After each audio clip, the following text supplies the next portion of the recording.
and I'm sort of going to draw you into a bit of controversy now. So Kunal Shah dropped this tweet.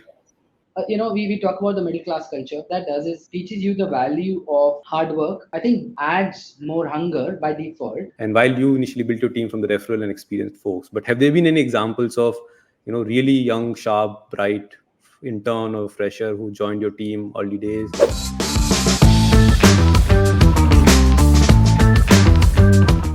Hello everyone, thank you for joining me on yet another exciting episode of my chat show, where we decode the leadership framework and principles of an inspiring founder and pick their brains on how to build teams that last and that deliver. Today I have with me a very dear friend whom I've known for 17 plus years, and a business leader who is immensely respected in the fintech community in particular, but in the startup ecosystem in general. Please join me in welcoming none other than Naveen Kukreja, co-founder and CEO of PaisaBazaar, who along with the parent company PolicyBazaar IPO'd in 2021. Hi Naveen, let's give a big round of applause. And hi Naveen, welcome to the show. Very, very excited to have you with us. Thank you, Sarvesh. Thank you for having me, and I hope that the session is useful to the people who are listening in, and I'm very excited about the show. Right. A request to the audience, if you have any questions or comments for Naveen, please do drop them in the comment section and question section. I'll pick them up along the way. So we are all set to roll. Naveen, ready? Right. Yeah. So Naveen, let's start with your journey of becoming an entrepreneur. You joined Yashish and PolicyBazaar to start PaisaBazaar from scratch about 10 years ago when you were still working at Aviva in a very, very comfortable, plush job. So what convinced, and rest, as they say, is history. So what convinced you to give up a well-paying, comfortable job and take the plunge? And I mean, why go through the pain when you were already had so comfortable? Sure. I'll give a little bit of a context before I answer this. You're right, I had worked for about 13 years in large corporates, starting with Citibank, then Capital One, and then Aviva. But one of the interesting things about my corporate experience was that there were multiple times when I had done things from scratch, although with the cushion and comfort of a large corporate, and hence no risk of existential failure. Starting from my very first year, when I was fresh out of MBA college, joined Citibank, and within 8 months, I was kind of in their headquarters in Chennai. But within 8 months, Citibank asked me to go to a small town, which I had never visited before, called Vizag, and go and set up a credit cards business from scratch.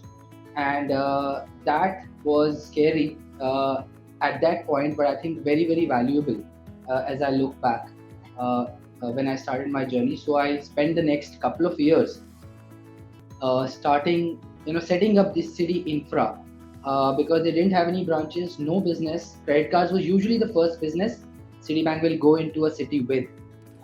So great experience, kind of representing the brand, identifying the vendors, identifying the office, and kind of hiring the not the Citibank employees, but helping the vendor hire people. And then that followed one more time in Citibank when I joined the portfolio team to set up a function again from scratch, which was credit limit management for consumers. And Cap1 was more organized experience, but when I joined Aviva, there again I got the opportunity to deploy what I learned at Cap1 and set 3 things from scratch: cross-sell function, analytics function, which was very interesting, which is where actually you and Kunal helped me actually do it properly. Well, we don't know that. You can't say that. And this was 2009-10, so analytics was still a new term. Data was still kind of not very organized in India and in Indian companies. And then finally setting up a digital business from scratch for Aviva. And interestingly, Aviva became a leader in digital while they were very mid-rung, third quartile company in non-digital business. And there, kind of again, it kind of required me to think through what exactly is the vision, what do we want to do, and how do we go about it, and just kind of rallying the management or the senior management together to go with the strategy. So while there were large companies, but there were these setup roles which really helped. And when Yashish and I kind of interacted for 2 years professionally, and Aviva and PolicyBazaar were both very important to each other. As you know, we were number one in digital, and PolicyBazaar was an important source for us for business. And they were also small, so we were important to them. And through our multiple discussions, we realized that while Yashish was focusing on insurance and building out the insurance uh, aggregator and comparison platform, that was taking 100% of his time. And he had this idea of that lending could have a similar opportunity. And I'd seen that in UK. UK Capital One, about half of our sourcing used to come from aggregation platforms. So I'd seen what can happen at scale if internet kind of evolves and grows. So got immediately excited. Was very. I think the other thing that helped me take the decision was that I had known Yashish for a couple of years, so understood his ethos much better than I would have if it was a simple interview process, and was very comfortable with him as a person and as a founder.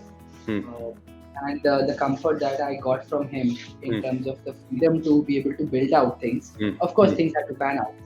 And while there was some, of course, fear of doing this for the first time, going out of a salaried job, etc. But I think the opportunity of building something from 0 to 1 was too exciting to not make an attempt at, which is why I joined. Wow. So if I pick up two threads from this conversation, one is you always enjoyed building things from scratch, even in the existing setup that existed. So maybe that could be a sign for somebody who's thinking of becoming an entrepreneur, that if you already are in a large setup, but you enjoy these greenfield projects, then maybe you are cut out, you're more tuned towards entrepreneurship. And second is, a very important point you raised was that you sort of knew Yashish for 2 years, interacted with him for 2 years. It's like dating somebody for 2 years before you sort of marry the person, right? So so maybe for some of the founders who are in this session right now, thinking about taking the plunge, or already have taken the plunge but looking to find a co-founder, find somebody whose value system and ethos match with you, so that the journey is smoother. Yeah, I'll just add one point, Sarvesh, on this. On one of the reasons was that it was very obvious and clear on. I have this concept of net positive. If you're doing anything, is it net positive to the ecosystem that you're doing things for, or net neutral or net negative? So there was clarity and confidence that it's going to be net positive. The question was, can we execute in the manner that we are thinking? And I think that gave a lot of conviction that it will add a lot of value to the ecosystem, both sides, consumers as well as providers. And I think that was one of the other reasons which gave the confidence. Right. So you're saying you're confident about the size of the opportunity and that something like this needs to be built. Only question was whether you could build this and how this could be built. And a clear consumer and to some extent ecosystem problem to solve. Imagine, if you had to take a loan or a credit card back in 2013-14. Correct. You will just go to your own bank, who you're banking with, and if you had to really try and see if that's a good offer and you want to compare, you had to do that exercise with another bank and then another bank and then another bank. Absolutely. And it was very painful for consumers and not very easy. I mean, the websites, now I think it's much more evolved. Correct. But the website had very limited information, etc. So the value add was super clear. Sure. Right. Now, turning to your story of execution, the execution of an entrepreneur is only as good as the team they build. And the focus of this webinar or this chat show is also about team building. So how did you go about building the early team at PaisaBazaar? What qualities and skill sets were you looking for? and how did you convince them to give up their plus jobs and join you in this journey? So how did that happen? Yeah, no, very, very important question. And like you said, I think the eventually, if you build something at scale, the team and lots of things coming together would be playing most of the role. You as a shepherd can only guide things Shepherd. and yeah, take things to in a certain direction and keep the flock together and help them kind of see the path more clearly. So of course, as soon as I joined, I realized that it'll be super important to have the right people, especially in the early stages, who can see the vision, understand the challenges that will be there in the path, have the patience to kind of last the problems that will inevitably come. Very interestingly, in my initial team for the first 2-3 years, nobody except me had lending background, and that as a principle continues today also for me. That the background and your experience in the category, except for some specialist role, is not important. It's good to have, but not important at all. And everybody in my leadership team has learned, developed lending experience and skills at PaisaBazaar. So I think 3-4 things that. So domain knowledge was not important. You didn't look for domain knowledge. You didn't look for domain experts who came from lending background. There was something else that you're looking for. Not initially, and it was not, and it's not important for certain, except for certain roles. Like I think in credit risk, possibly domain knowledge will help. But even there, the best analytical mind and the most structured analytical mind, in my book of people I'm interviewing, will trump domain knowledge. Okay. Because I think what was clear was that I had the domain knowledge. I'd worked, and there was clarity on what we wanted to do. So domain knowledge was not necessarily the most important skill. It was actually not the skill we were looking at. What I was looking at was similar kind of ethos, similar cultural fit. Cultural fit comes a little later, but personal cultural fit, if I could call it, as I was also kind of fitting into the PaisaBazaar culture. The right motivation to join, and hence the ability to see what Yashish and I were able to see from a longish term perspective. Honestly, I was only thinking 5 years. I was not able to think beyond 5 years at that point. That what would we want to do in 5 years? And that clarity kind of translating very clearly, and hence resulting in the right motivation, willingness to learn, and again that kind of course is known better when you have worked with a person, and hence some of my initial team was the people I had worked with, and I knew for a longer period. That of course is always more helpful, and understanding and willingness to work very hard as you're creating something from scratch. I think if those 3-4 things are sorted, then that almost trumps the domain knowledge aspect and anything else. And initially, one of the interesting aspects about hiring Sarvesh is that for the first 3 or 4 years, we hired exactly zero people from outside of the referral network. So I knew, I'm talking about the first level and the second level leadership. Sure. Of course, at the junior level, we were hiring from outside. Senior folks. So at least till level 2, and that I think has been one of the strengths and one of the reasons why we have been able to kind of execute in a very aligned fashion over a period of 9.5 years.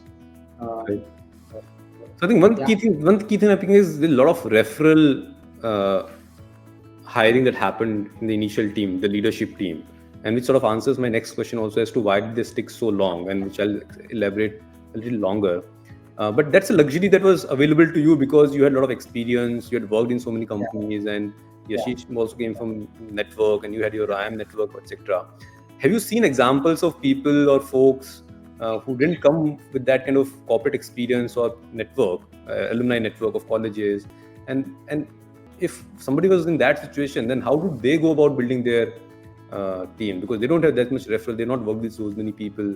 So what yeah, would be your advice in such situation? Have you seen something? yeah, yeah.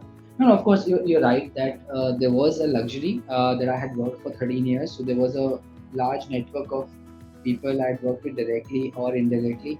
Hmm. And honestly, none of this was, by the way, educational network. So Professional it was network. all professional network. Mm-hmm. If I try and think on why, I think because you're able to see people in a professional setting, Hmm. and that's just far more insightful than when Hmm. you've seen people in educational. Okay. Educational co-founders also work beautifully Hmm. in a lot of cases. Mm-hmm. If you don't have that luxury, uh, of course, things are a little tough, but of course not impossible. Uh, like I said, I think at least what worked for me was looking at why is somebody interested. Hmm. Whether I will be able to gel and work closely with that person, whether both of us will be, or the team as a team group Hmm. would be very open, transparent, honest with each other, Hmm. and comfortable with each other to Hmm. be able to raise issues. Hmm. Whether they're joining for the right reason, Hmm. whether there is a willingness to work very hard and willingness to learn, Hmm. which is where I think if sometimes not having domain expertise Hmm. helps, because there is nothing to unlearn. Actually, Correct. there's only thing to learn. Yeah. And if I'd focus on those aspects more Hmm. than domain knowledge when I'm building out the first initial core team, Hmm. and definitely my co-founders, colleagues, my Hmm. first one down Hmm. and my two downs. One of the other things that I did for the first, I think 5 or 6 years, Mm-hmm. and I've not been able to do it for the last 2-3 years, uh, is that I met with each and every person above a certain level. Hmm. Before And I hiring. was just looking at these above a certain level, of course, and I was only looking at these aspects. And even today, what we do is, while I can't meet, but we have a leadership team of 8 people, and everybody above a certain level, manager and above, is met with by at least 2 of the leadership team members, and they are looking for testing on those skills. While Work doing ethics, the basically. sorry, Work ethics, basically. ethics, cultural fit, the reason for joining, the reason for leaving if you're working somewhere else, and the motivation. While the technical part of the interview is done by a third person. Sure. So that we have always kind of given very, very high points to. It's worked well for us. Right. So hiring from referral network and then looking for these sort of behavioral aspects, which is your ability to work hard, reason for joining, and then will you be open, transparent, and can you take feedback positively? I think these are the values that you are looking for. You are looking for somebody that you could work with comfortably in the way you work.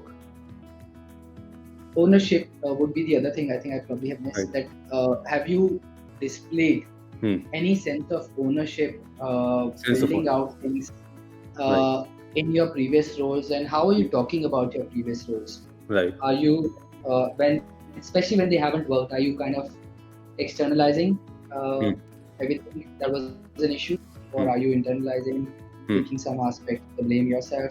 So those softer aspects, I think, are very critical on how things will pan out, and they've helped. Yeah, and I think that's a hallmark of a great leader. I think a lot of people, this is like a radar, right? That you to develop over time.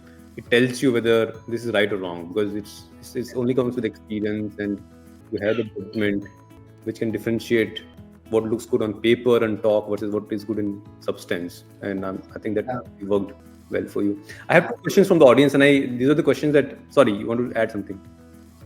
No. I was just saying you were I think just adding on the some of the information that when I look back, I feel very lucky that I was able to hire the people I was able to hire, because um, including myself and the first 5 or 6 people at least, when I hired them, their fixed salary was lower, and they had ESOP. Imagine in that 2014-15 era, Correct. where nobody had any sense on what they actually meant and was there any value assigned. So thankfully they saw the bigger picture, they saw the bigger cause, and they were willing to join at a pay cut.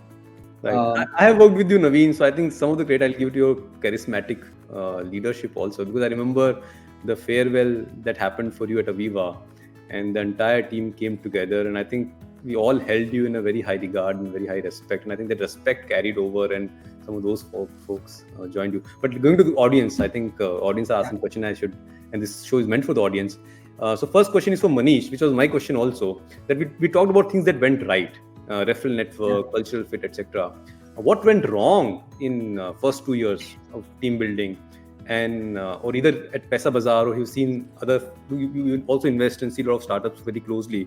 So what have you seen going wrong, and how did you course correct, or how have you seen others course correcting? Because early hires, as you rightly said, set the tone of the business, pace of the business, culture of the business. If those are wrong hires, then that can set your vision and dream away by a few years. So what went wrong, if anything, or what have you seen going wrong, and how do you course correct? Especially from a people perspective, thankfully not too much went wrong in the first 2 years, but it has gone wrong over a period. And I think if I try and dissect on why things and in what scenarios things went wrong, was one of the things that comes out is that whenever I or we have tried to hire on reputation instead of motivation, that has usually not worked out. And by reputation, I mean either great educational qualification or great brand where somebody is coming from, or great domain knowledge. And that has deceived us, and we have ignored some of the softer aspects, and that's usually not gone right. If I can phrase this in a frame, if I could put this on a frame on my wall, it's like hire for motivation, not for reputation. Yeah, absolutely. Or not for experience or background. Yeah. Right. I think that's one of the things that have gone wrong. The second thing that has usually gone wrong is that when we've identified, and we are in that sense, I think that's one of our probably weaknesses, but that's who we are as an organization. We are very soft, and once the person is in, it's very difficult for us as an organization to let the person go. Even if we identify and get enough signals that it's not working out, and wherever we've taken a little longer, to even after getting signals, it's just wasted time, and not only for us, honestly for the employee also, because that person is just dragging himself or herself. So that's the other thing that goes wrong. So once you identify, I think I try to do it, but it's very hard. So I continue to struggle on that. But it's if one can do it, have very, very transparent discussion, very respectful discussion with the person concerned on why things are not working, and how it usually over the long term, it might look like a shock, etc. at that point, but it usually over a medium to long term works out better for both sides. It's usually misalignment with something. The sector, the reason, the motivation, the city, any of those reasons. Sure.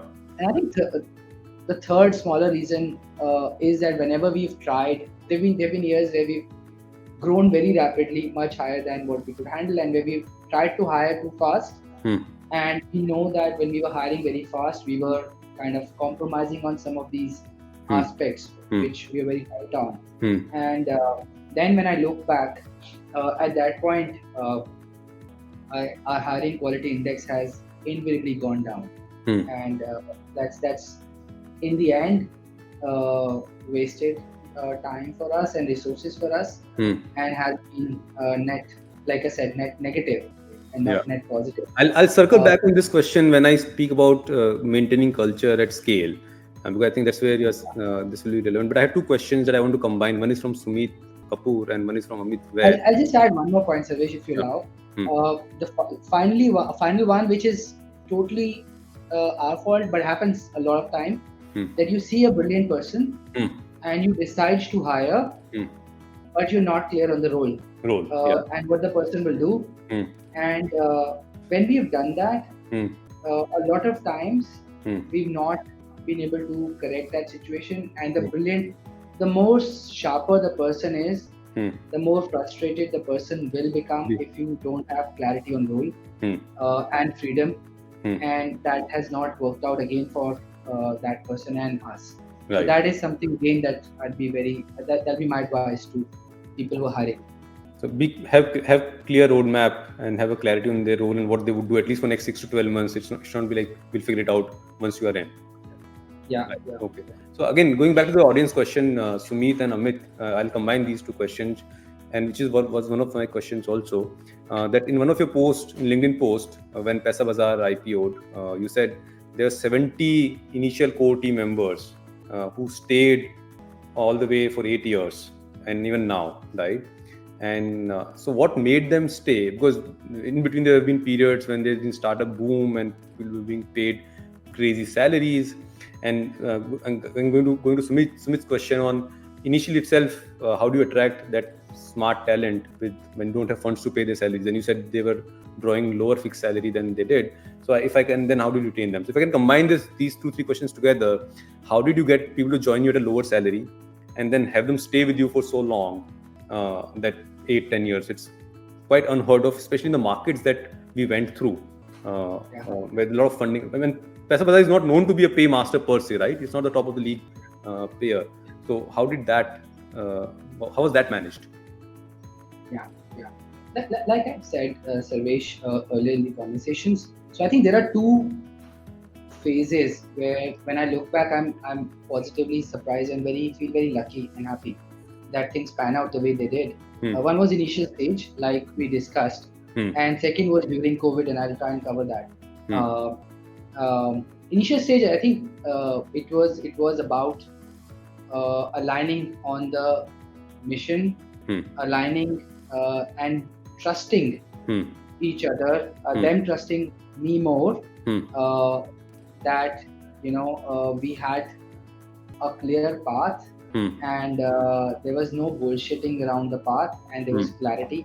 And then I think and the bigger purpose of creating something, I think people got aligned to that. And somewhere I'm hoping that while there were almost no exits, no value to ESOPs, difficult to assign value to ESOPs, but somewhere as I was convinced. Yashish was more convinced than me. I was very, very convinced when I joined, and I was able to hopefully kind of Sounds the conviction. Give that some confidence that we're building something real, and what looks like a paper will become something of immense value over a very long period. And I think second, and then there was a phase from 2000, I would think 16 to 20, which was extremely good phase. We were doing so many good innovations, so many new product launches, so much scale up, very high growth. So I think the adrenaline rush and there were of course lots of mini failures along the way.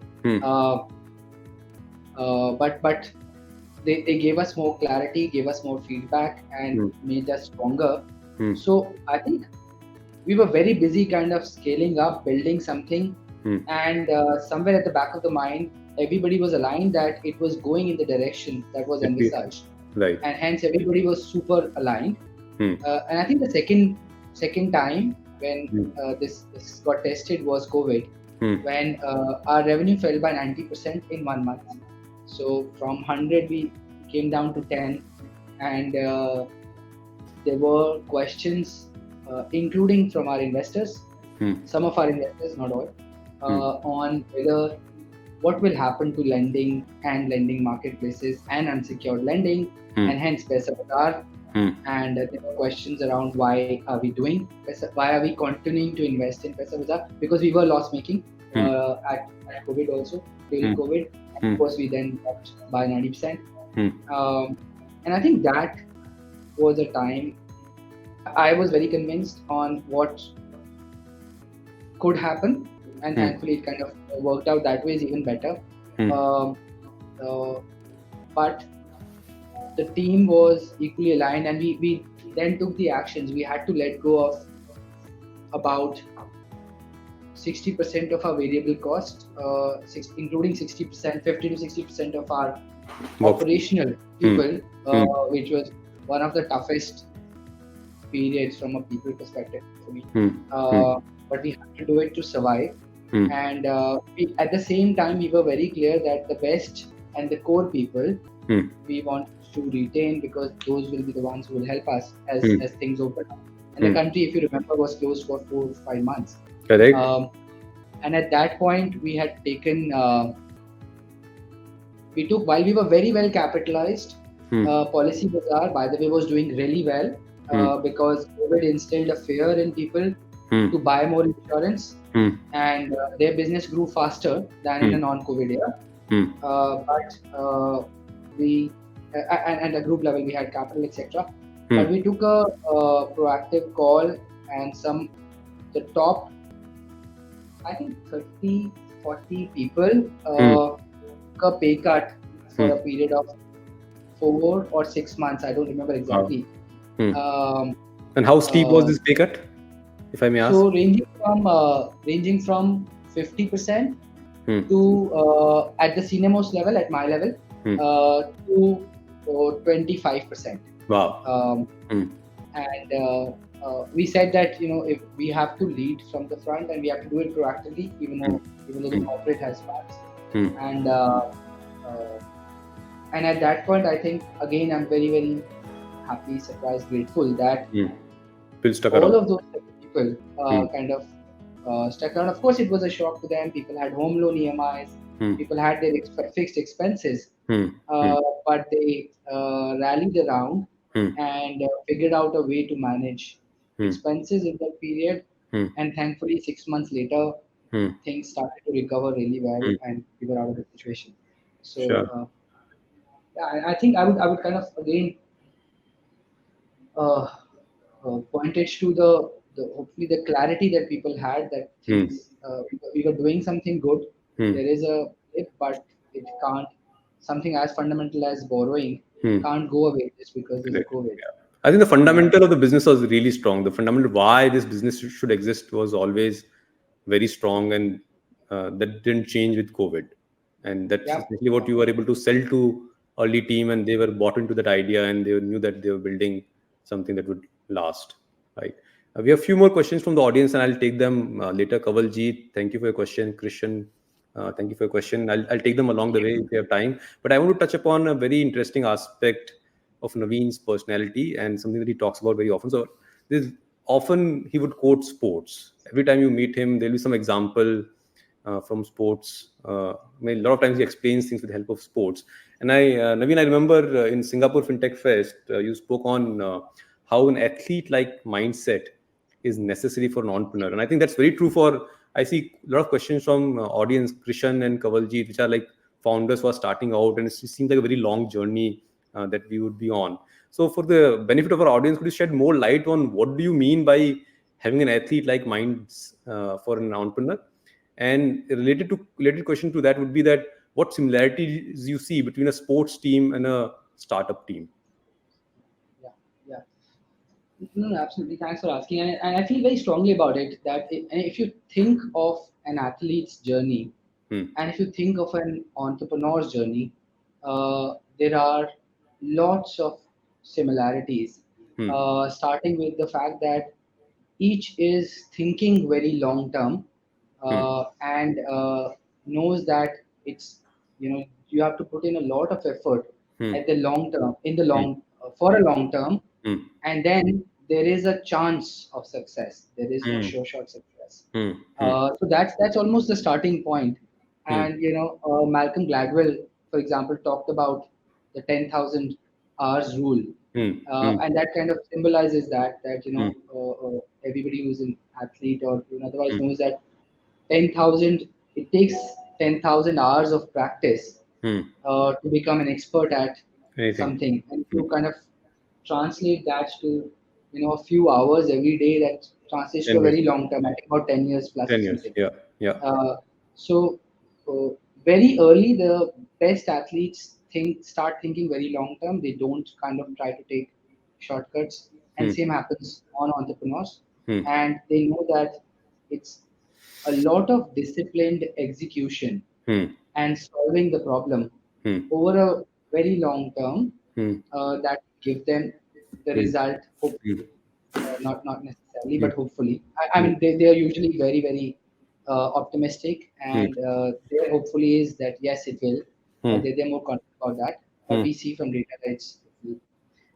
I think one of the other things about sports and entrepreneurs, Hmm. which I think is very similar, is that there will be, in both the things, there are more bad days than good, Correct. and how you react Hmm. to bad days is Hmm. what shapes you, Yeah. and actually not how you react to the good days. Hmm. That How do you react you to bad days? I want to ask this personally myself. How do you react to bad days? of course, one tries to be very uh, sensible, take a very long term view, and I've become better. Hmm. Uh, Instead of, and I realized that over a period of time now, I realized that there is almost no point of trying to react immediately, Hmm. because your first reaction almost always will be with some panic, Hmm. whether you admit it or not. Hmm. And if you're able to just take a step back, Hmm. take time Hmm. and think, and if required, discuss it, especially if you have co-founders Hmm. or very, very core team. Hmm. And in some cases, with your family, if the family appreciates what you're doing Hmm. and able to understand. Hmm. The second reaction Hmm. or a delayed reaction is usually more Hmm. sorted, more Hmm. better. Hmm. Uh, and if you are able to again take the bad day in the context of the journey, which is a Hmm. long-term journey, Hmm. then you almost always kind of find a way to either manage Hmm. and live or survive Hmm. with the impact, Hmm. or actually find a way Hmm. to mitigate it as much as possible. Hmm. And that's I think that is what the best athletes do. Hmm. That's what the best entrepreneurs do. Hmm. Because there are so many existential questions in both people's journey. There's Hmm. so many bad days, and Hmm. the good days are very, very few. They Hmm. give us super high, but they're Hmm. very much more fewer than Hmm. bad days. Hmm. And hence, if you can kind of react to them with context of Hmm. why you are doing it in the Hmm. first place, Hmm. and with some thought and Hmm. almost delayed reaction, Hmm. that has worked better for me. So if I can sum it up, the two qualities that are similar between an entrepreneur and an athlete is one is disciplined execution over a long term, and the second is respond, not react. And I think the third thing I would say, and especially true now, is that what's true for best athletes is that don't be in awe of your competition. And Mm-hmm. I think I shared Djokovic's example Mm-hmm. in my talk. When Djokovic started, Hmm. uh, he had Federer Hmm. and Rafael Nadal Hmm. at the peak of their game, Hmm. almost a top two ranked, and multiple Grand Slam winners. Hmm. And I think over the next few years, Hmm. he was never in awe of them. And over Hmm. the next few years, kind of the three of them gave us the best period of tennis. Hmm. Something similar happened to us when we started. We had a competition who Hmm. was 6 years older, Hmm. multiple times more funded Hmm. than us. Hmm. uh, and there were two three other uh, competitors who were Hmm. older than us, Hmm. more funded than Hmm. us, Hmm. and only doing this, Hmm. while we as a group had PaisaBazaar as an optionality, especially in Correct. the first 2 years. Yeah. If Yeah. it works, great. If it doesn't work, there's policy return. Yeah. Yeah. Uh, I think what worked there was that we were very focused on what we were doing, and luckily for us again, uh, you know, things played out in the right fashion because we were focusing on long term from a Hmm. very early stage and Hmm. started to differentiate Hmm. uh, very early from the competition, and thankfully the market and Responded. the ecosystem respected and responded to that.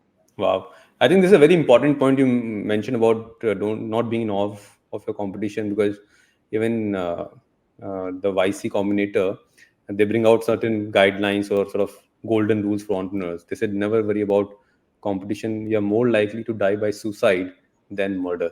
Yeah, absolutely. Oh, yeah, Yeah. So, and I think that's very true. Yeah, early entrepreneurs, even now, I myself, whatever stage Internshala is, we often worry so much about competition. We say if somebody's launched something, we start following them. But if you, and what in my limited experience also, if you stay focused on the consumer, not competitor, you are more likely to survive or do better than not. Thank you, Naveen. This is yeah, super helpful and very inspiring. Uh, Moving on to the next question, which is a bit of, again, we spoke about your work ethics, your focus on work ethics and hard work, and how much you value that. And I'm sort of going to draw you into a bit of controversy now. Uh, so Kunal Shah, uh, yeah, again another respectable figure in fintech community, dropped this tweet a few days ago, that yeah, suggesting that uh, the success of our parents' generation or our generation came from our struggle, because we all came from humble background and middle class background, and we had to really work hard to get to where we are, and our children obviously won't experience that. Just to give an example, I and you traveled in city buses or sleeper classes of trains, and our yeah, kids hopefully will never have to do that. And he sort of suggested that essentially it means that they're not going to struggle as much as we did, and maybe they will be less successful in terms of the net distance they would cover than yeah, our generation was. And then on internet, it got linked with the Narayan Murthy's Sir Narayan Murthy's 70 hours of work week debate, and he expecting youngsters to work harder. And looked like Kunal Shah is also saying the same thing. And I have yeah, accompanied you on some of the campus hiring myself when we were working together at Aviva, and I seen you either consciously or subconsciously valuing somebody who comes from a humble middle class background, because you felt they would have the fire in the belly and they would work hard. So what is your now that you're sort of been an entrepreneur for 10 12 years, what is your take on the whole thing? And do you still feel that this middle class background, humble background, and is important? It actually sets us for success in life, or and do you think, for the lack of better word, the kids who come from well-to-do families are sort of have it easy and maybe work less hard? Or maybe you've seen enough examples now in 13 or 10-year journey to change your view. So what has been your take? I'll remove this tweet so that we can bring you back on the screen. But yeah, that's sure. the question. No, very pertinent point, and I think it is a tricky thing. I'll share my example. For example, I took my first flight It's getting when recorded, I by was the way, so please note that yeah, whatever you say will get quoted. I took my first flight when I was 21, 22, and it was paid for by my summer internship company. Correct. And not self-paid, did not have the money to pay for a flight ever. Uh, my son, of course, took his first flight when he was 7 months uh, old, and And an has international flight, visited, maybe. not the first one, but yeah, he's visited almost as many countries as he's old now. Um, um, So I think it's very valid that if you have, we talk about the middle class culture, and what that does, if you think, go to the roots of it, is what that does is teaches you the value of hard work, teaches you the value of survival, Hmm. and teaches you, I think, adds more hunger by default, Hmm. because you have to kind of try and achieve more than what you kind of got. Hmm. And I think some of those have helped India as a country. You look at India as a country in terms of what have they done, what have we done in terms of human capital, Hmm. and of course education system also. But I Hmm. would say somewhere the fact that lots and lots of CEOs of the global corporations now being Indian, Hmm. uh, uh, lots of successful Hmm. professionals so far, Hmm. entrepreneurs now, but Hmm. professionals so far Hmm. have been Indians. That that it's kind of one of the reasons, or a couple of reasons, would be hard work, Hmm. value of hard work, Hmm. value of Hmm. education, Hmm. value of hunger. Hmm. At the same time, I'm hoping. So Hmm. that I think that is a little bit of a handicap for people who are born in more well-to-do families.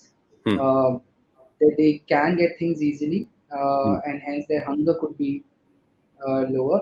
Hmm. At the same time, if one is in that situation as a person or as a parent, Hmm. um, I think there are other things that can compensate for it. Hmm. Starting with exposure.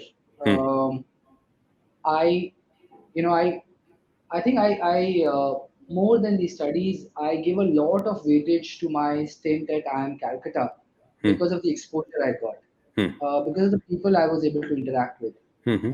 Being an hosteler helped of course. And I think the people, my son, for example, now is studying in Singapore, Hmm. and some of the amount of exposure he's able to get because he can afford it, Hmm. I think can compensate. Hmm. And when you get exposure, your mind opens up far earlier, Hmm. gives you more confidence. Hmm. I think the other compensating factor could be Hmm. uh, the sense of security. Hmm. Uh, I think one of the challenges for Indians, Hmm. especially middle class, is that because we've come from very humble backgrounds, Hmm. sometimes a lot of people are scared of trying things on their own, Hmm. uh, in terms of what will happen if they don't succeed, and Hmm. the comfort and the security of a job and a fixed salary Hmm. keeps some of the brilliant people in jobs Hmm. instead of trying something on their own. Hmm.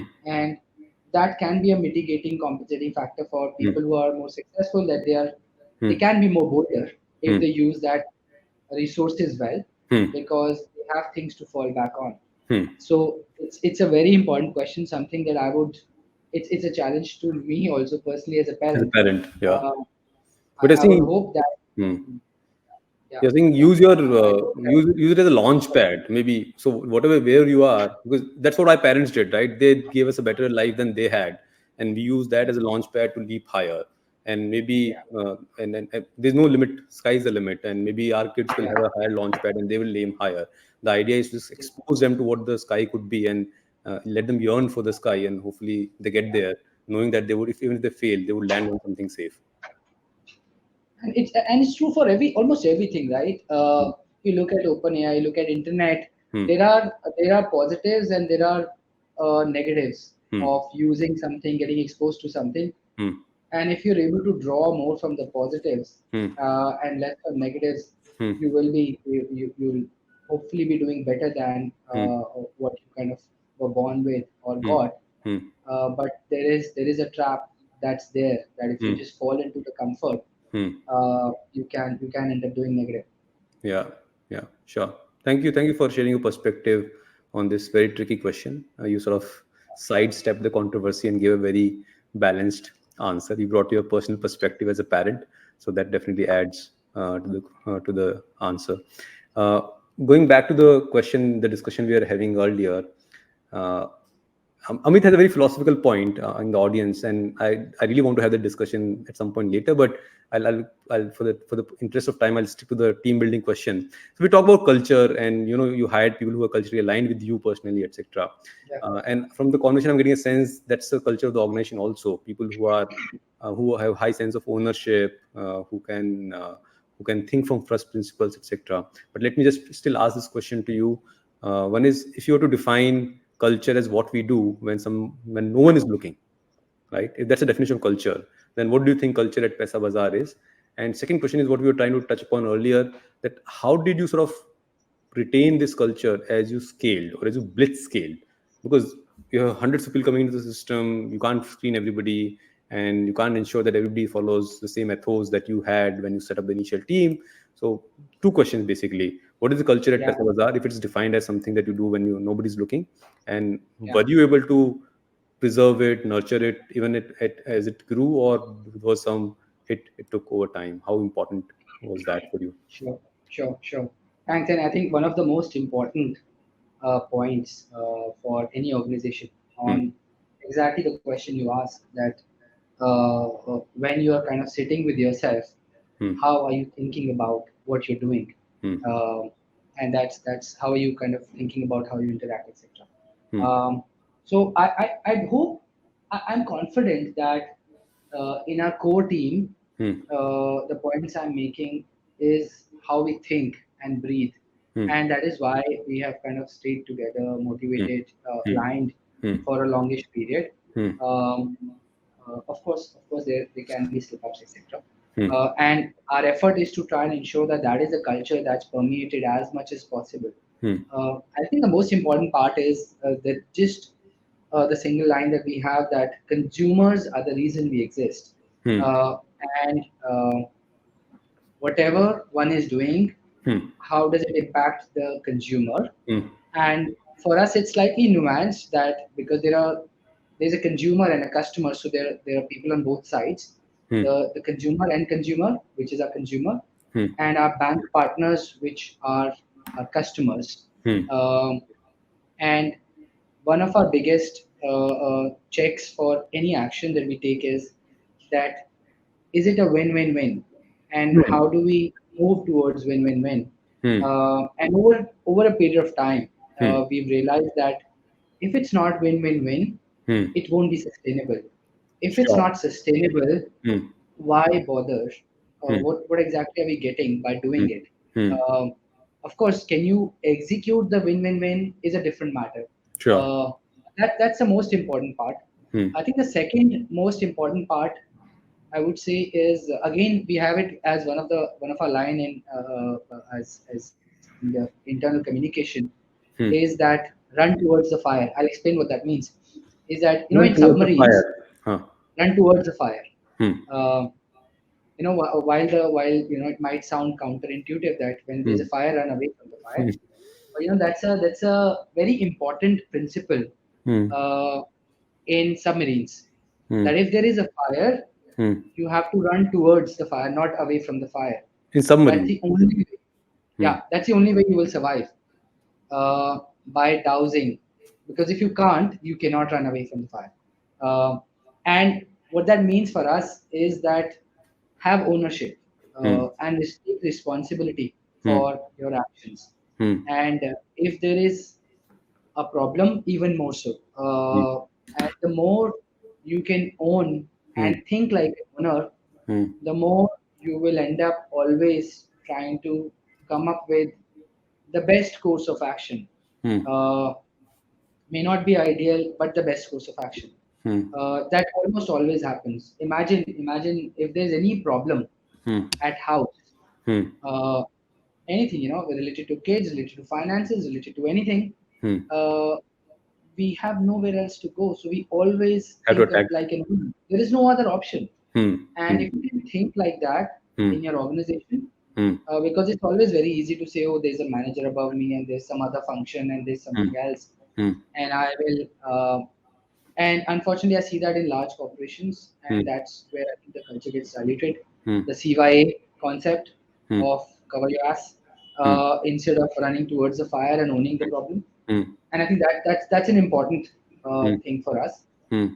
And over a period of time, the third thing that's become important for us, Hmm. and we've learned, we made mistakes, and Hmm. we've learned, and it's now an important part of our actions, Hmm. is the sustainability of our actions. Uh, Sustainability reactions. Sustainability. So Hmm. whatever we're doing, Hmm.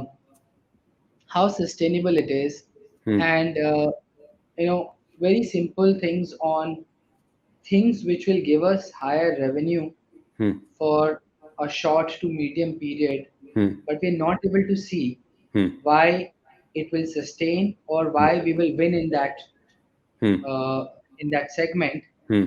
Uh, we no longer do. I'll share a specific example. We used to have this. We are a credit marketplace. We Hmm. used to have a savings account Hmm. uh, marketplace Hmm. for a period before COVID, Hmm. where there was just a lot of demand Hmm. on new digital savings accounts, Hmm. and the banks were putting a lot of pressure on us, given our reach and Hmm. scale, Hmm. that why don't you add this category, Hmm. and we will pay you, etc. Hmm. And we did that Hmm. for a period, Hmm. uh, and it bumped up our revenue. Hmm. But over a period of time, we realized that that was not. If you're not going deep into it, Hmm. if you're not going thinking deep about savings investments, Hmm. we will not win in the long run. Hmm. And if we're not winning in the long run, Then what is not the doing short point? term. Hmm. The extra revenue actually becomes a baggage as Hmm. a year later, a Hmm. few quarters later, because then Hmm. that starts to hurt you from a growth perspective. Hmm. And now it's a very very important filter for us to take any action, Hmm. whether it's starting a new category, whether it's Hmm. bringing a new partner, whether Hmm. it's kind of doing something Hmm. in from a marketing perspective Hmm. on how sustainable Hmm. and long term can we Hmm. think about Hmm. that action. Hmm. And I think finally, of course, that uh, we give a lot of importance and we explicitly talk a lot about the importance of execution, Hmm. uh, and the fact that if you're not, and I might kind of exaggerate it sometimes, but I say that if you're not kind of building a mission to Mars or Moon, Hmm. then we have the strategy more or less clarified, clear. It's not very complicated, Hmm. and I think what matters is how focused are you on the two three things that I talked about, and Hmm. how well do you execute. Hmm. Because on strategy there are other people who are as bright, Hmm. as intelligent, and Hmm. why would they not be able to think or come Hmm. up with this strategy? Hmm. Uh, so we place a lot of execution focus on Hmm. how do you execute on Hmm. what you say or want to do. Wow. That Okay. I would think would be the core aspects of our Culture. culture. Consumer is the king. Win. Win. Win. Run towards the fire and think long term. Don't do something for short term. Right, Naveen. We have only 2 minutes, but I have two very important questions that I want to cover. So maybe I'll take it 5 more minutes from your time. First one is, especially in Internsha's context, Internshala itself and a lot of founders in Internshala community are a team built by a team of interns and freshers. Right, like Internshala has 300 people. About 250 of them started as interns or freshers at Internshala and then grew into the culture, right? And while you initially built your team from the referral and experienced folks, but have there been any examples of, really young, sharp, bright intern or fresher who joined your team early days and you were really impressed and they played a role in building PaisaBazaar to what it is today? Very quick take on this. And then I move to the Yeah, last question, which is a very important question for me. yeah. Firstly, I'm super impressed and on the people who are able to do this really well from the beginning. I mean, Hmm. you've done it. I know a few other founders who've done it. Hmm. That has not been our strength as a company, Hmm. especially in the early stages. Hmm.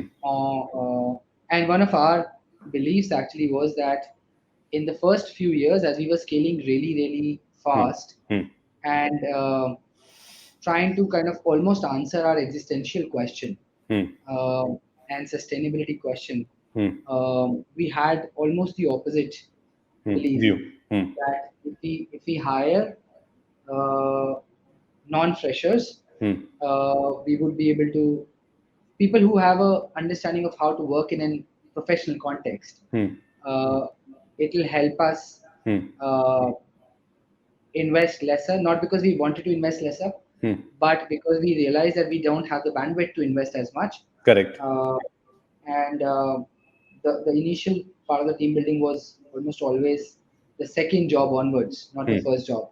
Hmm. Uh, but as we've grown, Hmm. we've seen immense value in the Hmm. last 4 or 5 years since 2018, I Hmm. think, which is when we did our first management trainee program, Hmm. and now we've extended it to technology also Hmm. for the last couple of years. Hmm.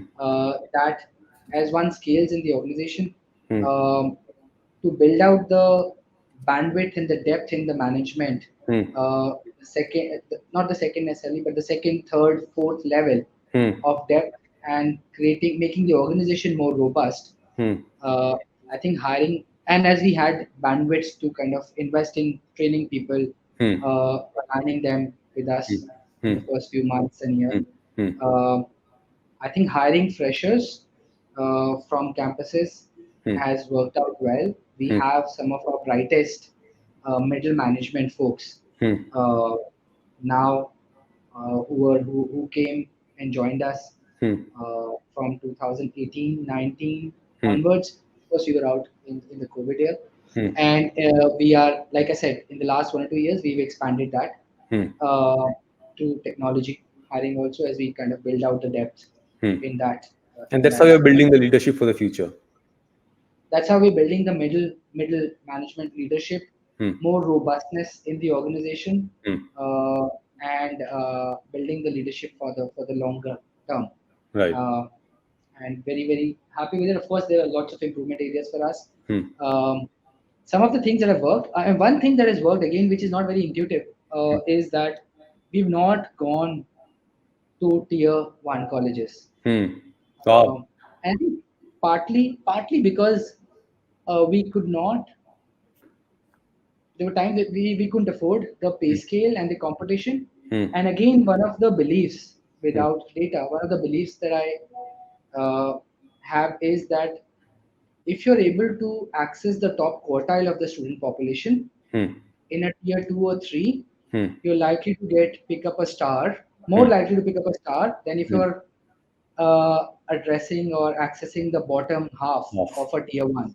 Perfect. So we've kind of stayed focused on tier 2, 3. Hmm. Uh, Now we are experimenting with Hmm. tier 1, but in a Hmm. very small manner. Sure. All right. Okay. That's helpful. And I think this top quartile of a tier two versus bottom quartile of a tier one is a very interesting framework to look at your hiring. And I hope Yeah, our founders. it has a higher ranking in our evaluation system Correct. Okay. than Makes sense. Very interesting. Uh, okay. In the interest of time, the last question I have is more philosophical. And it's again for early founders because we are so emotionally attached to the idea and the business that we are building. Many founders think of their organization as a family. And then there's a uh, school of thought which says you should think of your organization as a team. Which camp are you in and why? And what do you think is the difference between the two mindsets? The last question for you.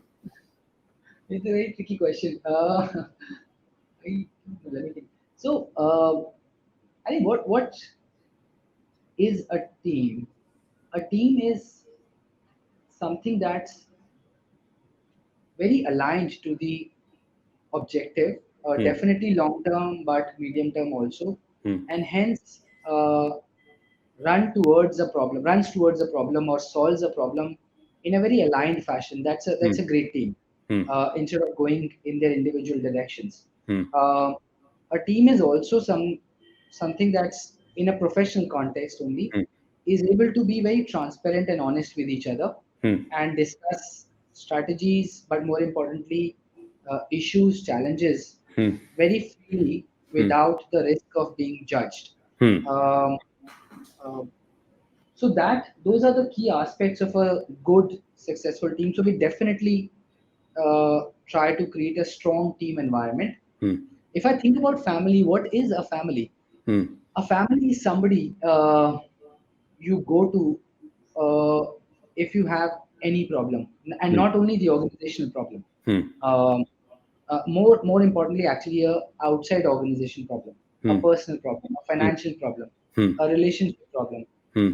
And I know, and I think part of it is because a lot of us have been together for so long Hmm. that lots of people in our organization turn to colleagues or Hmm. seniors or juniors, Hmm. depending on their comfort Hmm. uh, in personal issues. I Hmm. know that if I have a personal, and I've had personal kind of difficulties or personal helps where Hmm. I needed personal help, Hmm. and my port of call Hmm. is some of my closest colleagues, Hmm. along with people outside the organization also. Hmm. So in that sense, hopefully we are. uh, a family also. Of course, it's far more easier for Hmm. people who've been around for Hmm. 3, 4 plus years, Hmm. and of course we try and do that and get Hmm. the comfort for the people who are younger also. Hmm. But yeah, that's how we are. But I think that the common theme binding a team is the mission, while the common theme binding a family is the support and the emotions that they have for each other. So I think if you over a period of time, Hmm.